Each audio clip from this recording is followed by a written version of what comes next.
there's content that's borderline, that's content that we basically will not. There is no second best. There is no second best crypto asset.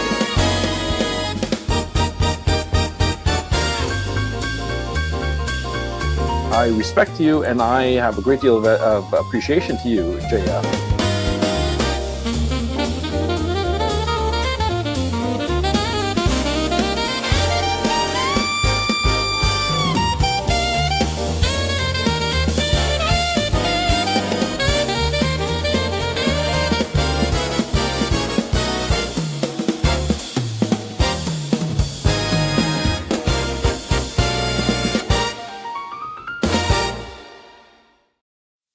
Hello, everyone, and welcome to JFGT Tonight. We are in the heart of the propaganda for the war. We have Bill Maher discussing with Sam Harris why is the New York Times not pushing our war propaganda? Why aren't they talking about the Iran war like we do? Unbelievable. These people cannot even tolerate amongst their rank that there would be some hesitation at the idea of killing people for no reason at all, but to control their resources. Unbelievable. End of the line, Joel says, fast forward to 2027 when Bibi demands another intervention because country X is just 2 weeks away from a nuke. Yes, and this whole reinterpretation by Trump, Trump is saying if we hadn't bombed Iran months ago for their nuclear site, we would have been bombed by nuclear weapons many months ago. Unbelievable to remake history like this, live in our face. There was no sign at the moment of the Fordow bombings that this was used in any way to produce a nuclear weapon, leaving aside the idea that it would be used within days after being created somehow, while we've been told for decades that Iran was going to get the nuclear weapon. Somehow Trump was able to bomb just a few days before they were going to blow the whole world up.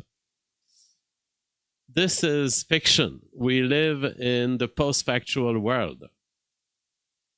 GM for the People says, winning accomplished, what a relief.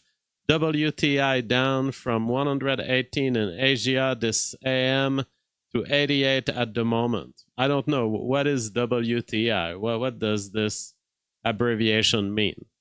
The war in Iran is almost over, Trump said. In his opinion, the U.S.-Israeli war with Iran is significantly ahead of schedule. I think the war is practically over. They have no fleet, no communications, no air force. Their missiles have been blown to pieces. Their drones are being destroyed everywhere. And in fact, in a speech, Trump said, the war is very complete. Pretty much. Which is quite stunning for when you think of George Bush, who had declared the end, I believe, in front of a boat. That was the end of the war to Afghanistan, I believe, 2 weeks in or something. And we were in Afghanistan for literally 15 years after that moment. Or maybe it was Iraq, I don't remember. But George W. Bush had declared the end of the war in front of a big military boat. It's over. We've done it. The problem is, what is the goal of your war? Because if the goal of your war is sustained change in a society, there's two paths. Either the goal of your war is to destabilize the nation. And then, okay, perhaps we destabilized Iran to an extent. If that is the goal of your war, yeah, it's accomplishable within a week of air raids, bombings, etc. But generally, it won't be durable, especially not with Iran, which is, as was pointed out by Professor Yang, Iran is a very decentralized society. Iran is able to operate without its head. In fact, Khamenei, the head of Iran, was probably, if you look at average, he was probably pulling Iran toward a less aggressive direction. It was probably a force of pacification of Iran compared to what you would have if one of his military commander is elevated at the head of the country, compared to what you would have if an average Iranian was elevated there. So it's like, okay, you chop the head of the nation. If you want to accomplish durable change in this nation, though, it becomes a matter of control. It's very easy to cause anarchy. This is true within societies and in geopolitics. Very easy to cause damage. It's much harder to control a direction of something. Anarchy is easy. That's the general rule. That's why disorder is anarchy and disorder, and it's all very easy to produce. That is why thieves can ruin. Thieves and petty criminals, they can ruin a society if they're not in check.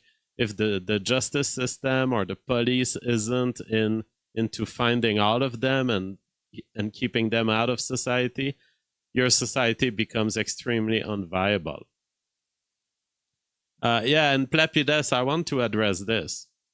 Because this is in line what you're saying with what Richard Anania was saying today. That Professor Yang is a propagandist, conspiracy theorist, that he doesn't make sense, it's all crazy. I have heard crazy stuff from Professor Yang. So Plapides says, don't tell me JF is swallowing Professor Yang's CPC propaganda. Oh no. Well, first I want a Chinese girlfriend.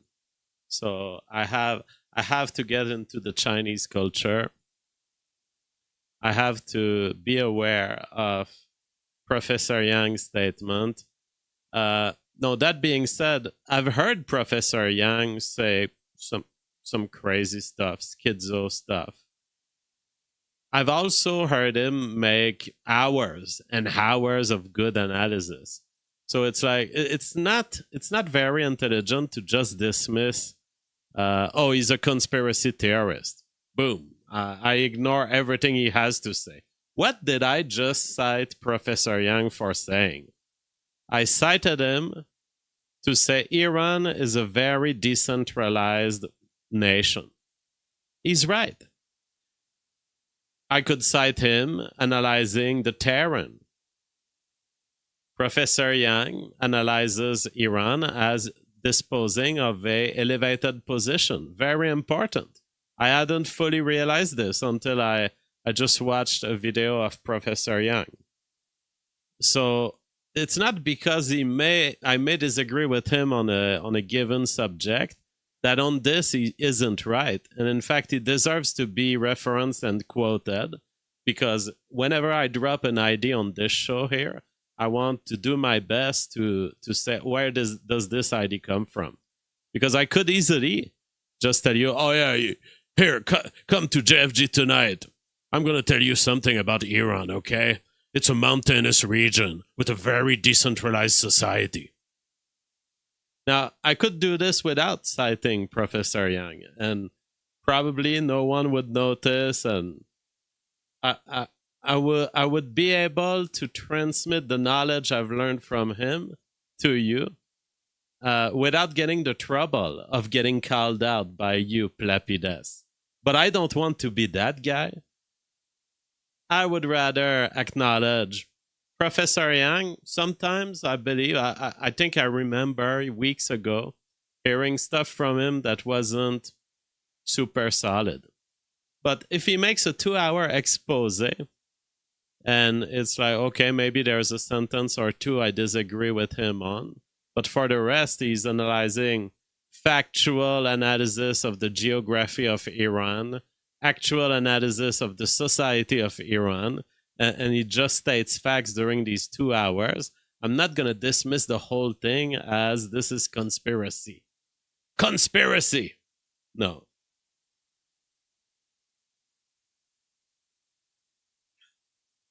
So that's my analysis. Now he had said some weird things about Frankist, I believe. He was using a lot of these euphemistic terms to talk about elite control.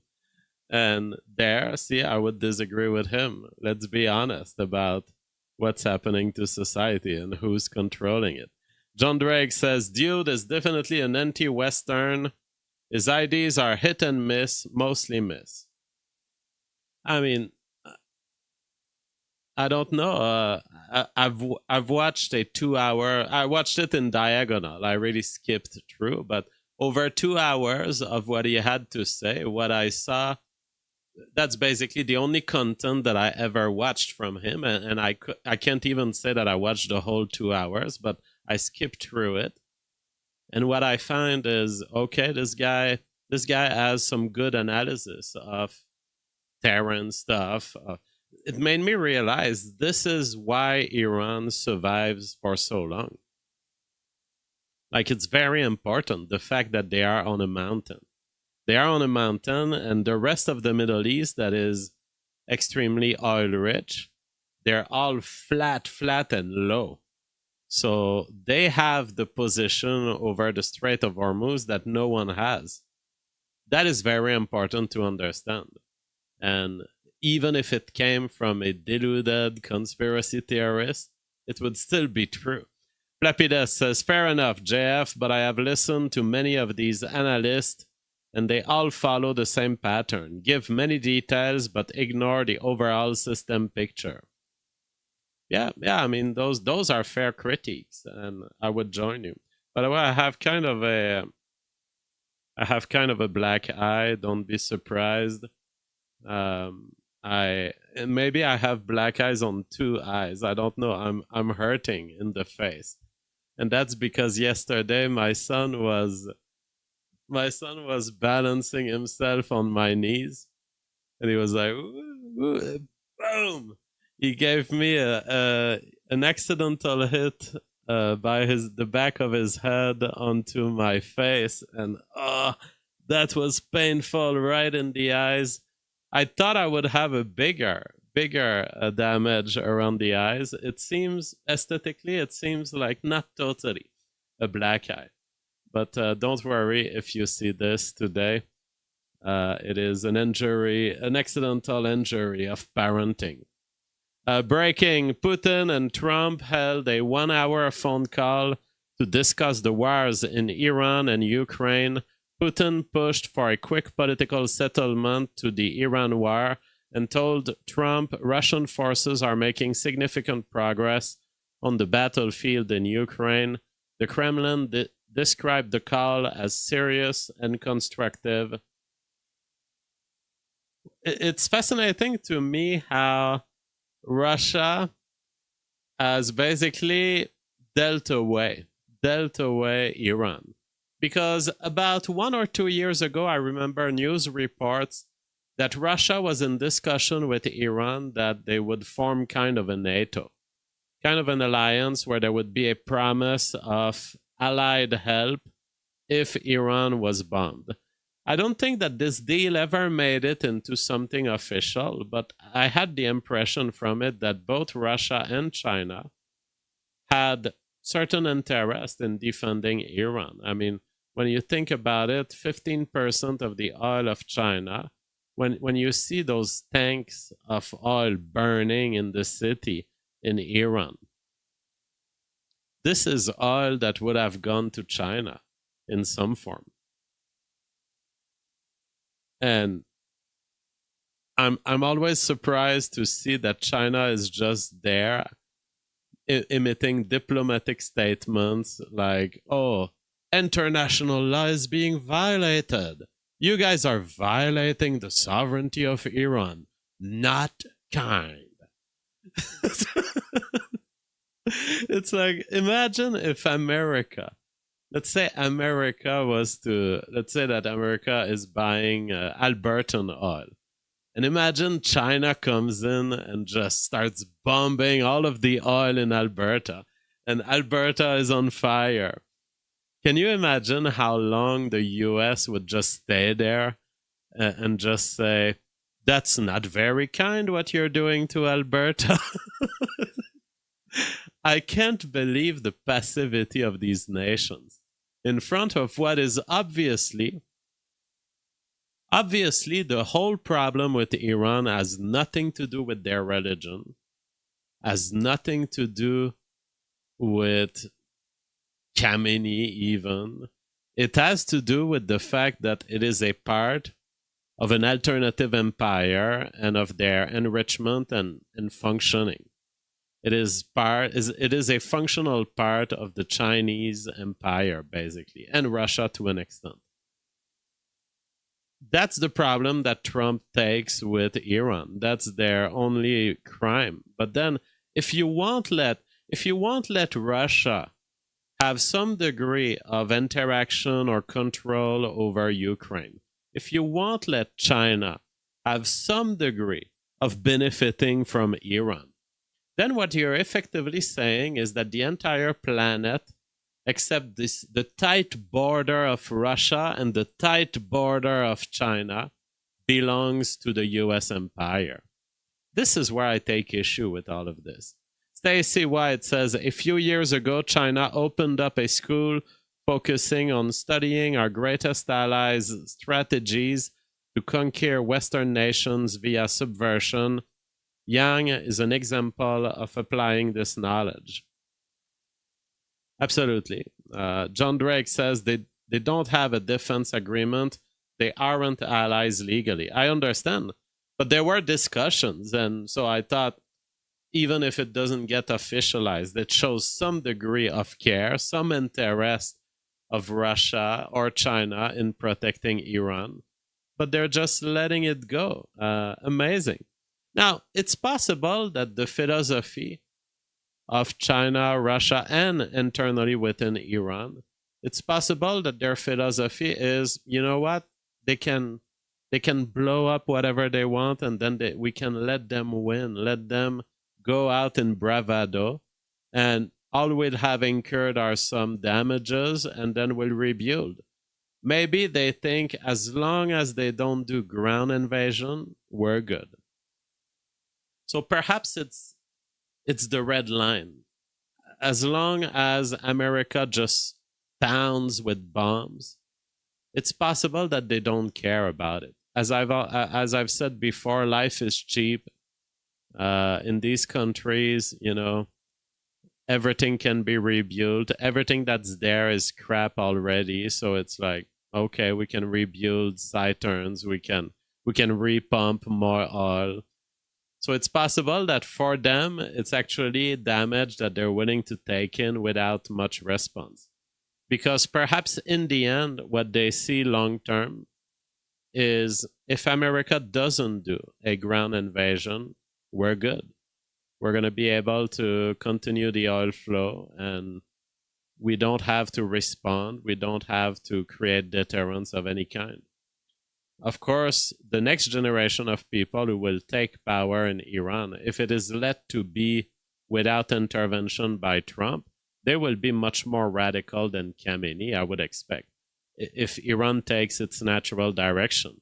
And they would be legitimately so, because they would have seen the last leader be literally just assassinated arbitrarily by US and Israel. So it's like, don't come to me in surprise if in 20 years from now, Iran did get the nuclear bomb, maybe by buying it from outside, maybe by making a supply deal with some other country. It's like they would have all the reasons to want it, knowing that their leaders are serially assassinated by a country that wants to overtake their sovereignty. Stacy White says, I would like to hear JF analyze why Carney is stealing a majority right now. I wonder how much this has to do with ops in the Middle East.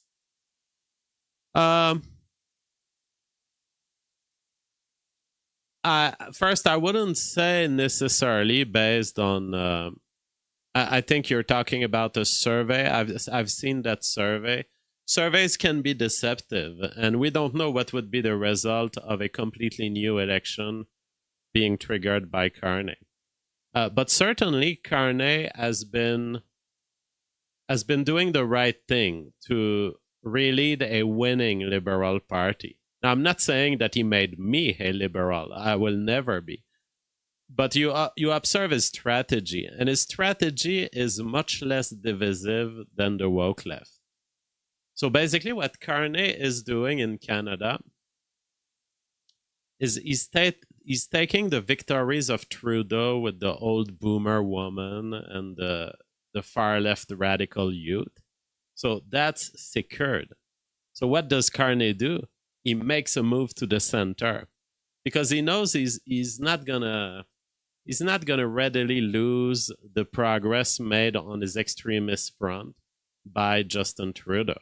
But he realizes that if he is to develop a winning Liberal Party, not one that is constantly stuck in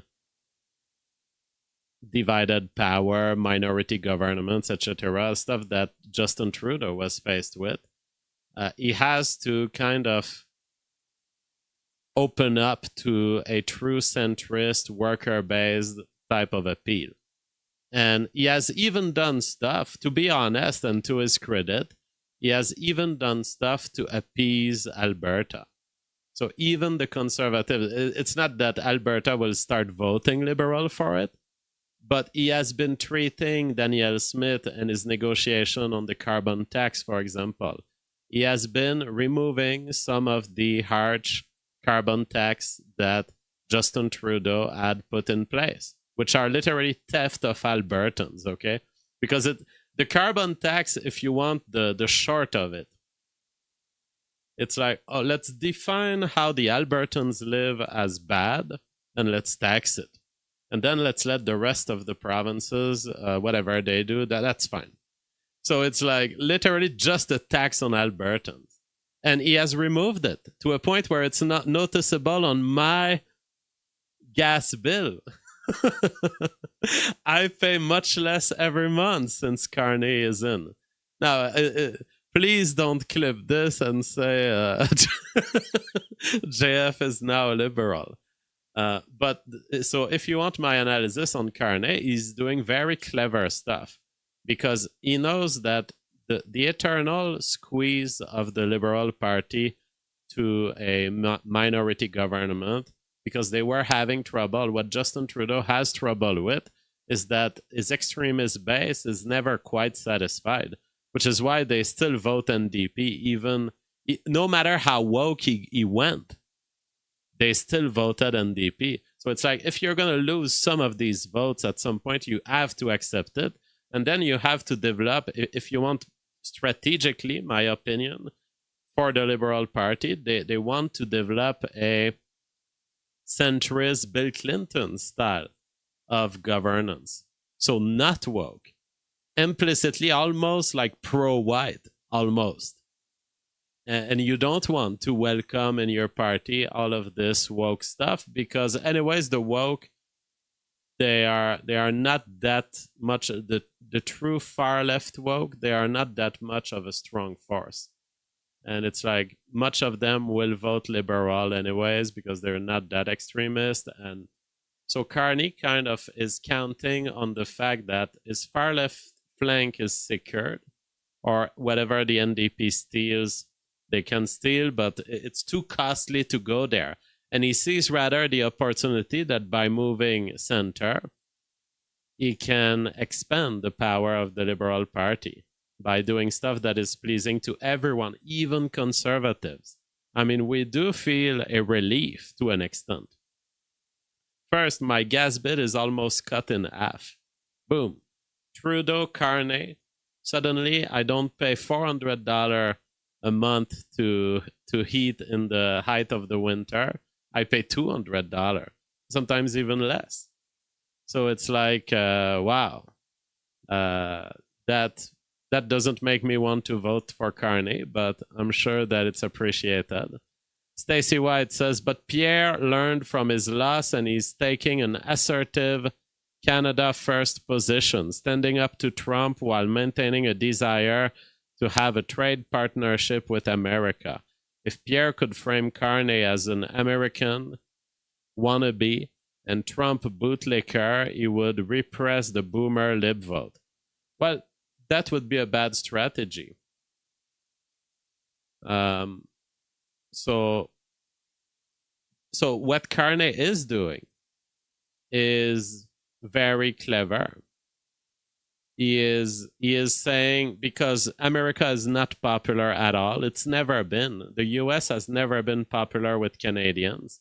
But more and more, as the US has engaged into more aggressive worldwide intervention and, attacks on the sovereignty of nations, the US is really, really hated at this point by Canadians. So unless a small minority of military-minded neocon types of Canadian may not be included in this, but vastly, Canadians feel sovereign and separate from the US. And this has been developed, I would say, progressively over the last 20 years. Because there was a time where we were joining the US in wars, even symbolically, by sending like 2,000 soldiers or something like this. It was like the Afghanistan war, I think, and then we didn't go in Iraq. So slowly there was we're always with America, to, well, we're not here on this one, to, well, officially our position is that the US is violating international law and it's bad what they're doing. So that progression is a happy progression as far as I'm concerned on the side of Canada. And Carney is cleverly, basically, articulating that point, but not going further than this. Basically being open to collaboration with the US while also saying these actions are unacceptable. Gaza is unacceptable. Iran is unacceptable. Lapides says there is hardly any difference between liberal and conservative policy, both anti-Canada. Well, definitely the spread of Canadian politics is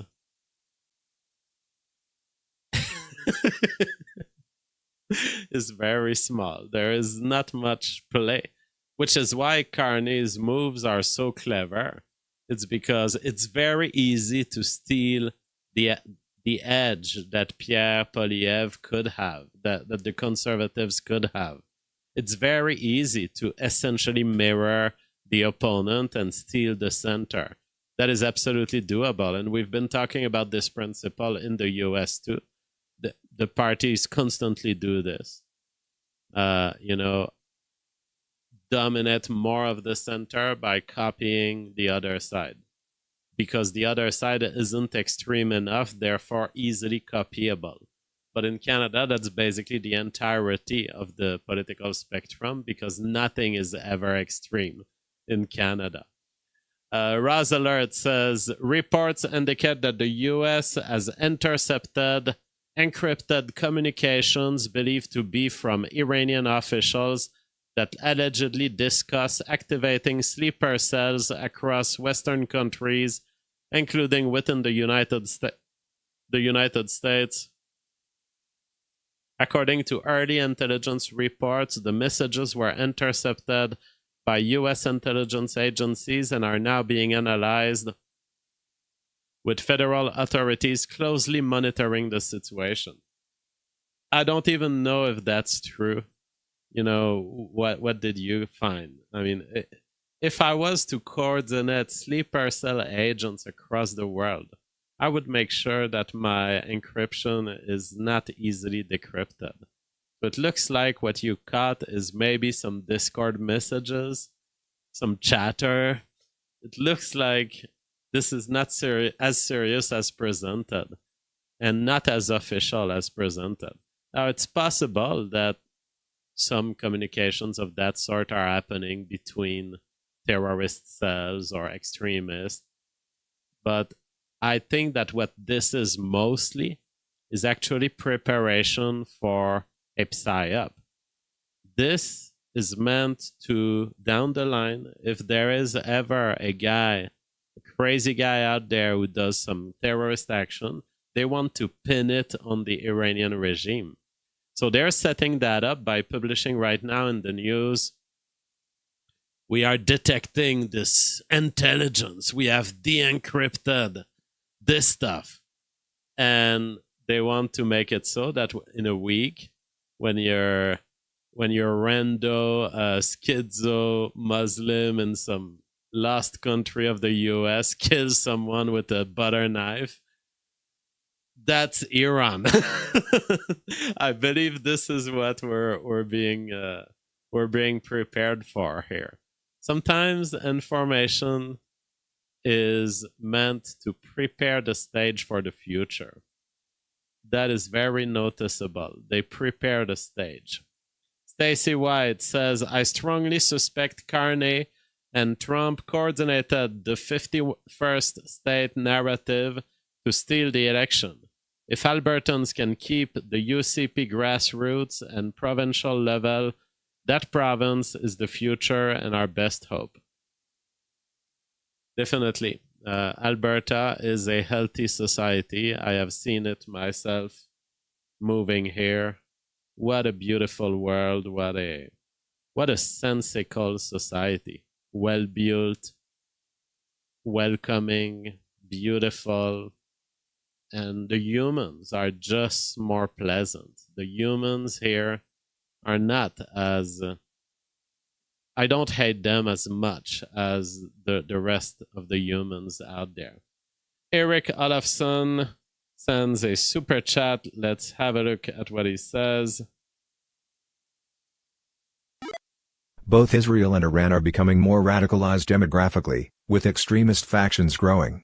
Public pressure often favors war, while leaders act as a restraint, the opposite of the US, where elites tend to support war more than the public. That's very interesting. That's a very interesting observation. The US is a funnel toward the middle, and the middle, of course, slides toward the left. But the US, the population kind of funnels itself in the non-extremism. And you're right. What an observation. The elites of the US are more radical, more violent, more warmongering than the population itself. That is true. And it is also true that extremism in Israel and in Iran is growing from the base population. That is, in Israel, it doesn't take a dishonest government to wage unjust wars. It's like, no, to an extent, the government is really truly expressing the voice of the people. And the reality is, if you go in Israel, you will see people at the bottom of society. They are even more radical than Benjamin Netanyahu. Some of them, groups, religious groups, are advocating for the torture of prisoners and saying it should be legal. Just legalize the rape of prisoners, as long as they're not Jewish.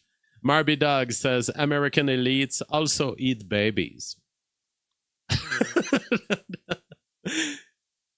Fair point, fair point.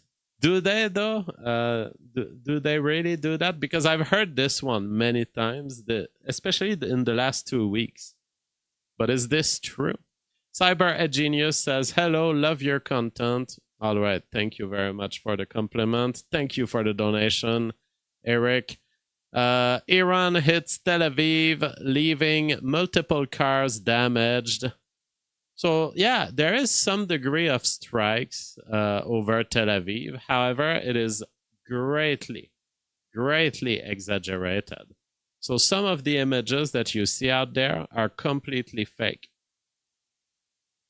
This is not a current bombardment of Iran, yet I've seen major X accounts constantly pushing this, retweeting it, quote tweeting it. See how Israel is getting whooped by Iran. And you see these big salvos of missile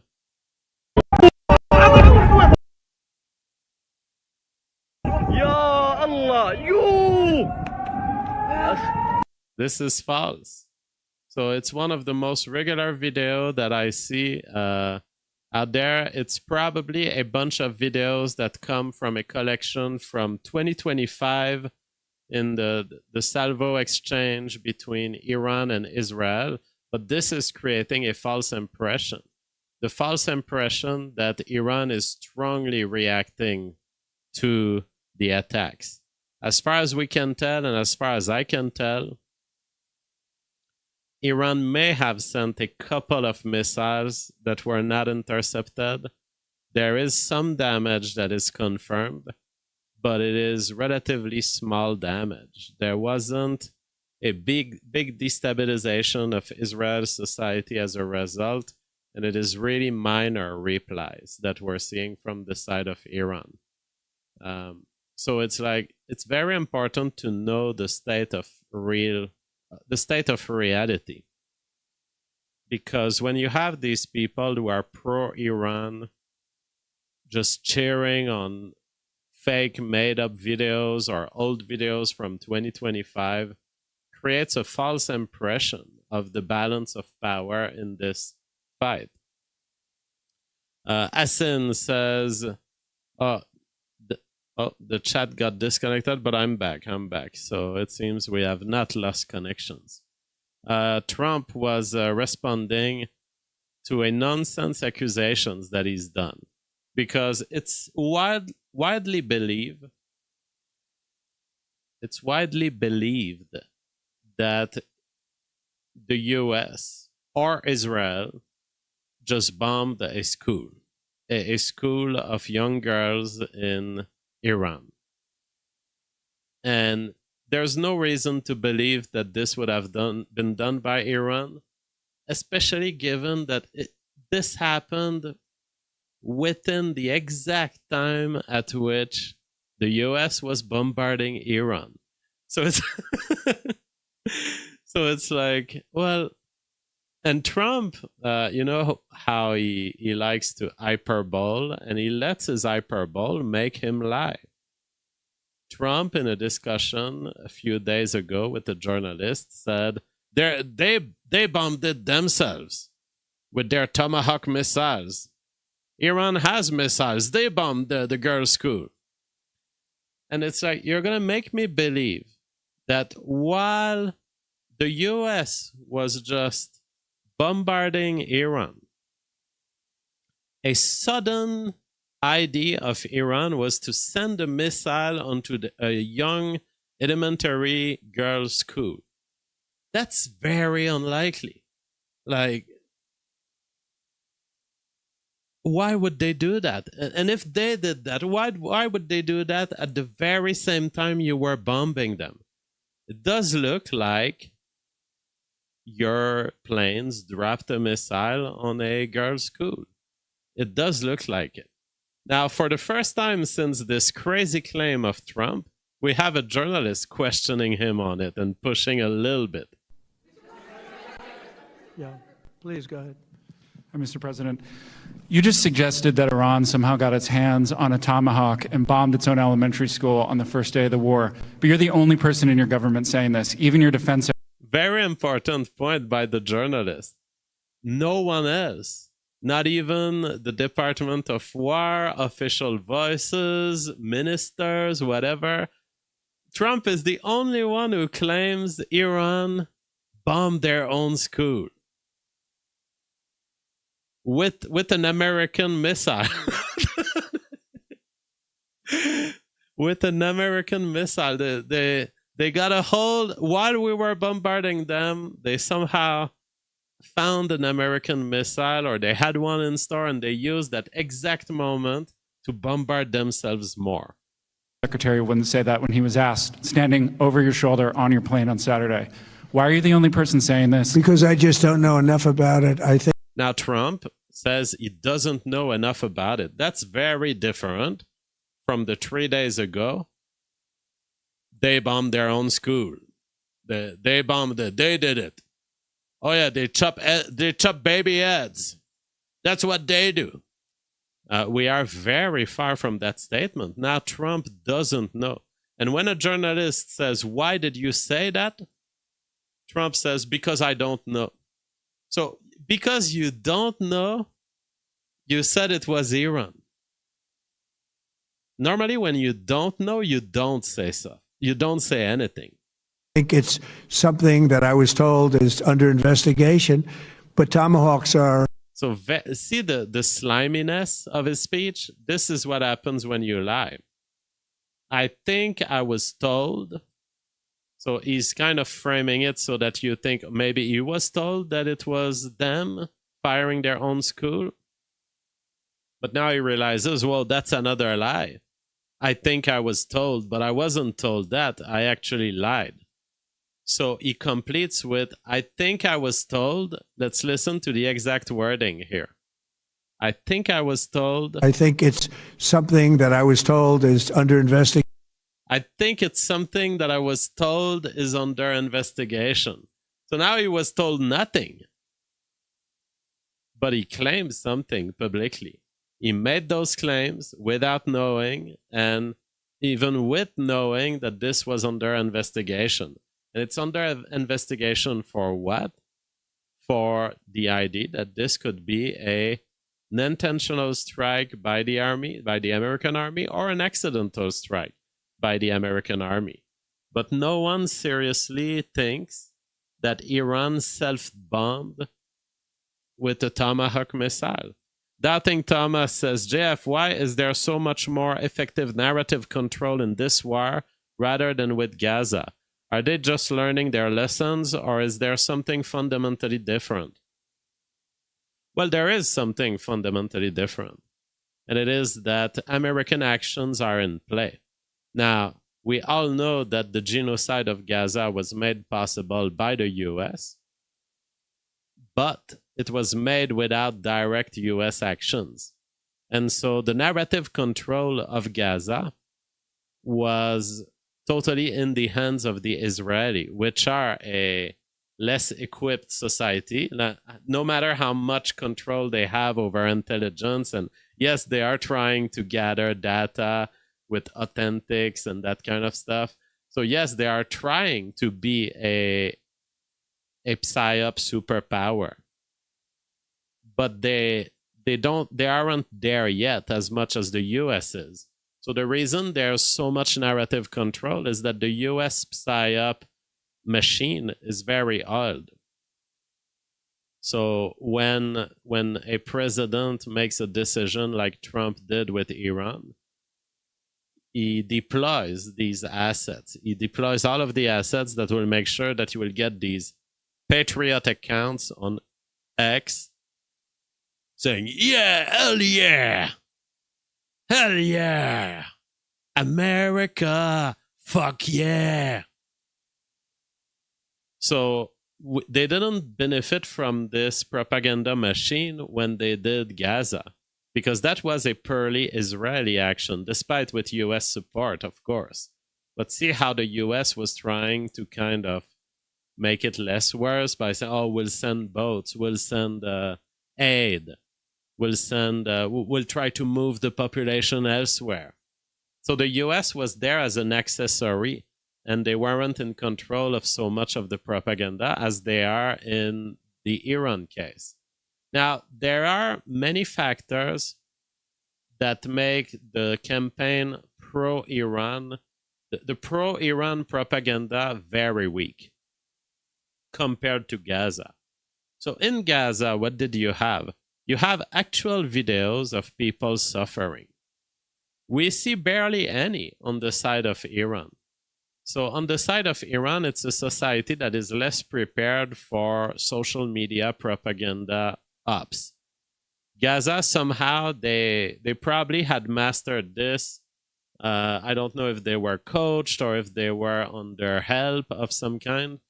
But for example, when Iran sends missile salvos, what you have in the pro-Iran accounts on X is they will film the missile being sent. Now, I believe that the American war machine has understood for a long time that it's not enough to get the sending of the missile. You have to show the target. That's something that the Iranians are not capable of. But the US will give you that. You know, we see a lot of videos that appear to be filmed of Iran strikes. So we have, let's say, these cameras over the city of Tehran, and you see the strikes. Now, the US propaganda machine pushes these videos forwards and says, look, we destroyed these terrorists. Okay, so at least that's, you've shown the target and you build a narrative around it. Iran is incapable of doing this because really they're incapable of shooting. An Iranian missile is not very precise. So when they send missiles to Israel, all they have is the missile leaving the site. Why can't they film where it lands? Because they don't know where it lands. Because they're stupid. That's the whole story of the failure of the that's why we end up with AI videos and fake videos coming from 2025, making us believe that it's from 2026. It's because they have nothing. They don't know where they shoot. They don't have a precise capability to control the landing points. So they're really just, they're down to either we send a lot of missiles and it creates general chaos, but it's not targeted damage.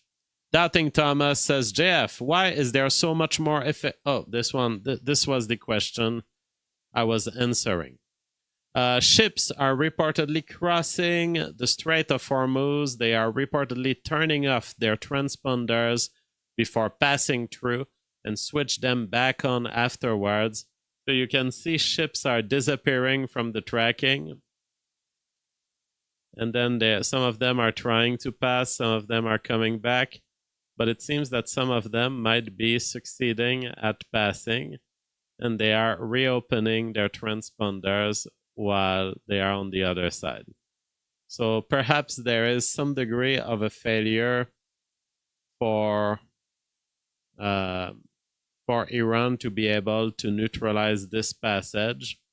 It's hard to know. And it's hard to know whether turning off their transponder, is it truly allowing them to go undercover in a way that the Iranians have more difficulty targeting them? Perhaps. K7 says, then how did they target the billion-dollar radar systems? All I know, I don't know about this radar system. All I know is when evaluating the damages of Iranian strikes, they don't look very precise. They don't look like they were targeted at something. They look like they fall at random, literally. It's like you see as much blown up empty asphalt spot, empty parking spots, as you see actual building receiving missiles. And you're like, when you calculate in your head the kind of probabilistic landscape, you're like, oh yeah, well, pretty much Iran is shooting not toward a specific target, but more like toward a city. They're more like, let's shoot in the general direction of this city. GM for the People says, Saul Mercogliano was saying the Greek merchant mariners, tankers, will go dark and run the straits. Loads of money if you can make the Kessel run in under 15 parsecs. Also now, now we're interested at the talented shipman that can pass quick. I understand that makes total sense. If you're a company and you're waiting on your important delivery, and it's like, wow, if he stays there for too long, if he goes too slow,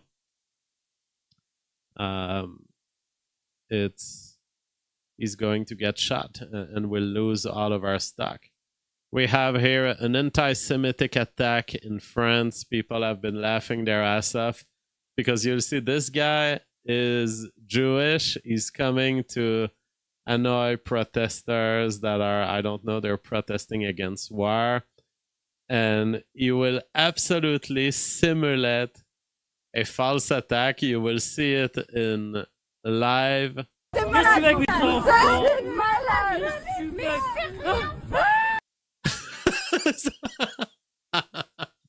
So no one touched him. No one attacked him. No one disrupted his posture or equilibrium. But suddenly, out of a sudden, as people are just filming him as he's making public statements, he goes into a rage. I'm being attacked.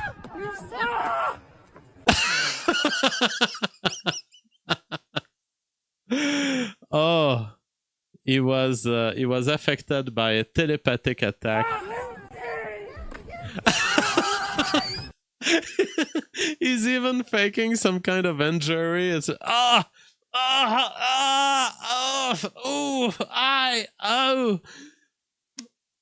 unbelievable. I mean, this is so profound. Someone was saying this is like 50 years of history. Someone was saying this on Twitter. 50 years of history in a single clip.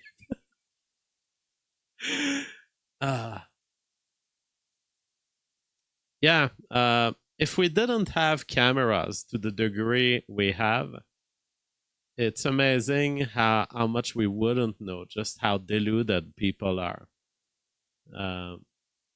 People create false narratives. And this guy, if you go back to the age where there were no cell phones and cameras, this guy goes to the local police station and records a complaint for an assault.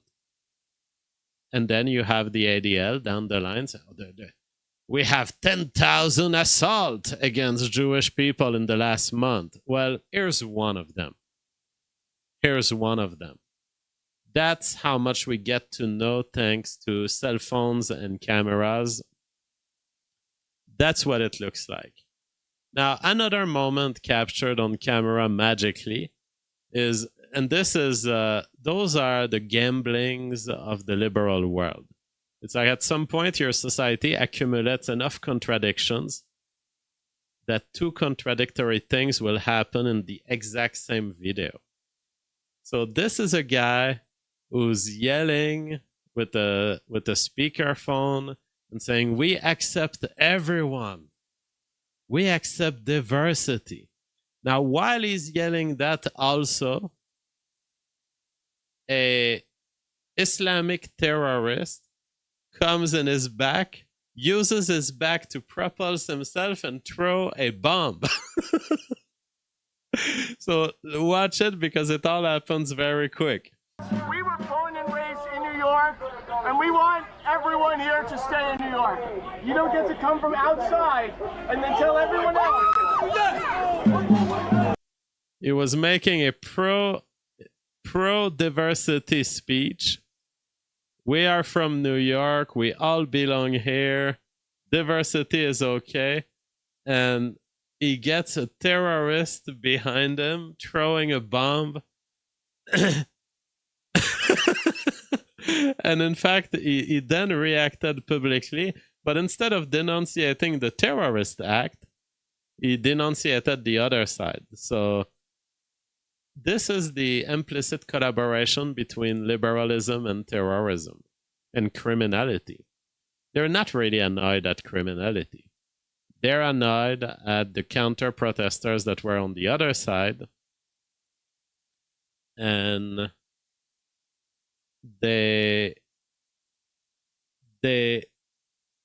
are more afraid of non-criminal whites with their political IDs than they are about actual crime. I was in the middle of saying, as a born and raised New Yorker, we welcome everyone into this city, when he threw that over my head. Well, it's not just he threw that over your head. It's that he was a part of your group and a part of the very people you were defending on the speakerphone. And I still stand by it. As a born and raised New Yorker, everyone is welcome. Everyone except Chief Goatfucker Jake Lang. So all of this was in response to this Jake Lang guy who is, I don't know, he's a suspicious character in my view. Not someone I trust particularly, but his presence in New York apparently led to this extremely hilarious contradiction on screen. Jake Lang has been saying a lot of trollish stuff, a lot of extreme stuff that doesn't seem like it doesn't come from his heart, or I don't know what he's trying to do. I tend to just not care about him. He's someone who is, I believe, if I understand correctly what he is a Jew who acts like a white nationalist. I don't know if it's a skit. I don't know if it's a joke. He is saying extremely offensive stuff. I don't have a big opinion of him, other than it's weird what's happening in there. It's very weird. Sam Harris has never recovered from the idea that people might have differing opinions that are worth sharing. So Sam Harris, for 10 years, he's been talking about one thing and one thing only.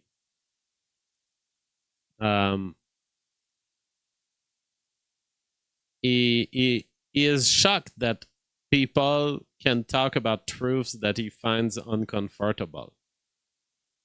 He is shocked that his lie by omission of his whole career, of not engaging on themes like identity, of not wanting to engage when it comes to the fact that his philosophies are designed and thought of to defend Israeli interests.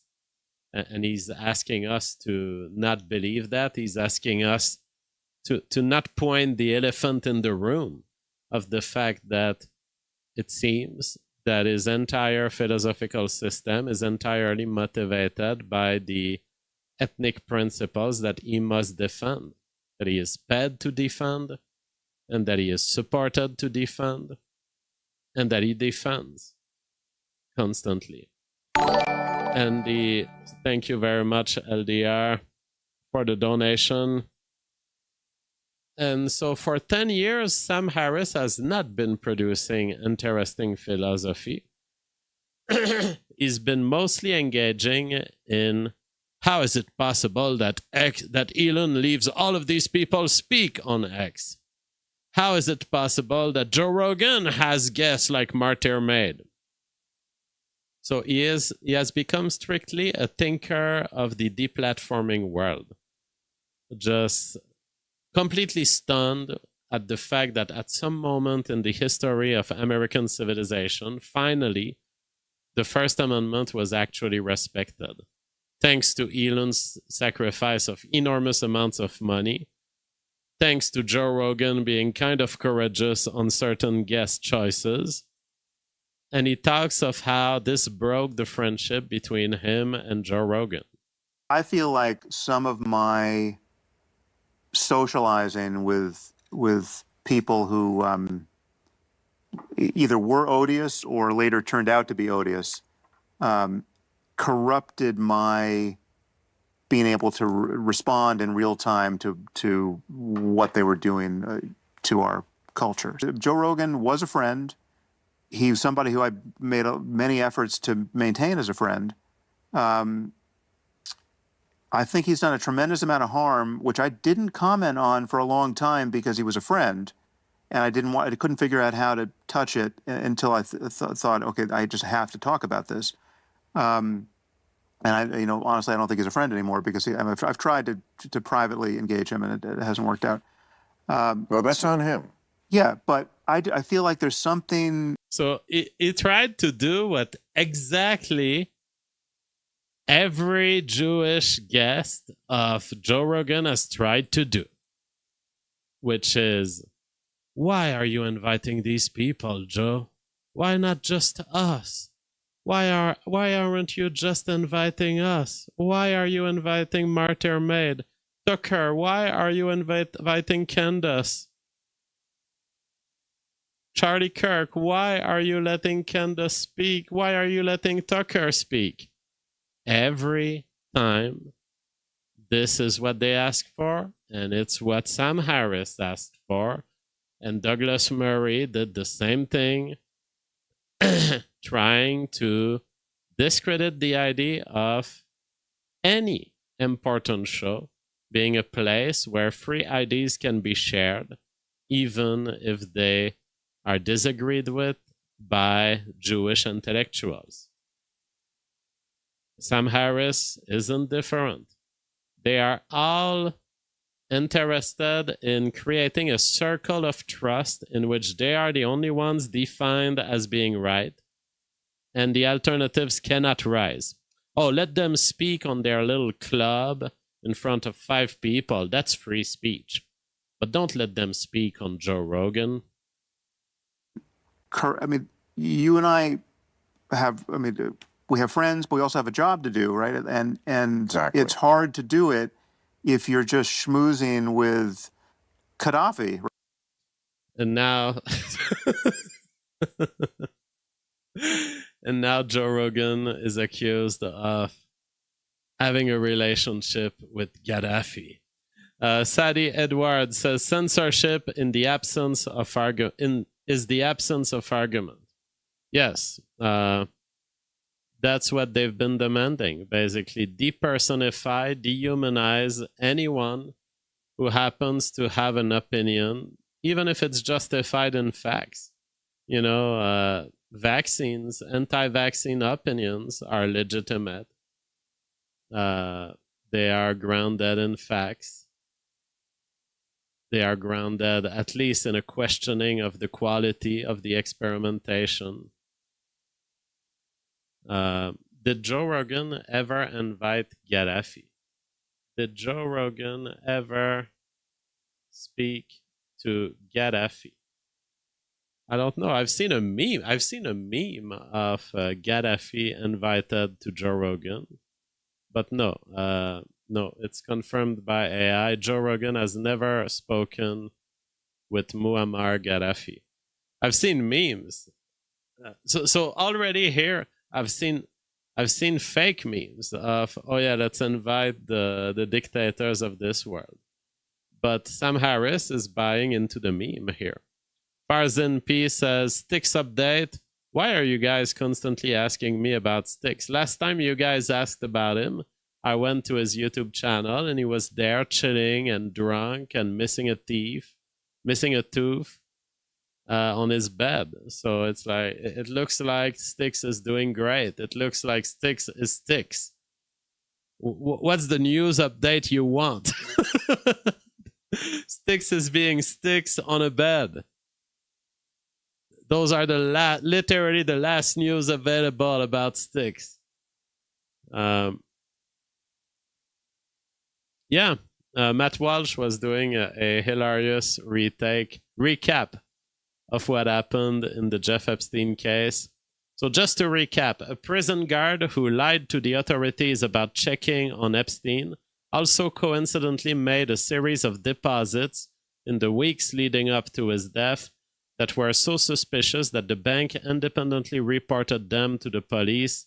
The same prison guard was searching for news about Epstein in the moments before his death, and that same guard was independently named by inmates who claimed that she was involved in covering up the killing. Also, 2 cameras in front of Epstein's cell malfunctioned while all of this was happening. That's a whole lot of coincidences stacking up on top of each other. I don't know, seems strange to me, but I'm no detective.